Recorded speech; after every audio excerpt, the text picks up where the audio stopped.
வணக்கம். அனைத்து உறவுகளுக்கும் எனது இனிய காலை வணக்கத்தை தெரிவித்துக் கொள்கிறேன். உங்களிடத்தில் ஒரு சிறு சோதிட குறிப்பை பகிர்ந்து கொள்ள வருகிறேன். ஒரு ஜாதகத்தில் லக்கணம் எந்த லக்கணமாக வேண்டுமானாலும் இருக்கட்டும், 12 லக்கணங்களில் எந்த லக்கணமாக வேண்டுமானாலும் இருக்கட்டும், லக்கணத்திற்கு 3ஆம் வீட்டில் முயற்சி ஸ்தானத்தில், தைரிய ஸ்தானத்தில், விடாமுயற்சி ஸ்தானத்தில், வீரிய ஸ்தானத்தில், இளைய சகோதர ஸ்தானத்தில், இதையெல்லாம் குறிக்கக்கூடிய ஒரு வீடு தான் 3ஆம் வீடு. இந்த 3ஆம் வீட்டில் கேது பகவான் இருந்தால் அந்த ஜாதகர் துணிவு மிக்கவராக இருப்பார்.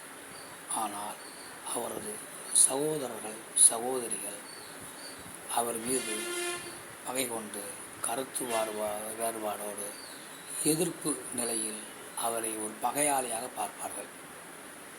இப்படிப்பட்ட ஒரு அமைப்பு தான் ஏற்படும். அதனால் 3ஆம் இடத்தில் கேது பகவான் இருப்பது தைரியத்தை கொடுத்தாலும் பகை உணர்வும் எதிர்ப்பு உணர்வும் சகோதரர்களிடையே இருக்கும் என்பதை சகோதரிகளிடையே சகோதரர்களிடையே இளைய சகோதரிடையே எதிர்ப்பு என்பது இருக்கும் என்பதை தெரிவித்துக் கொண்டு மற்றவற்றை நாம் அடுத்த வீடியோ காண்போம். நன்றி, வணக்கம்.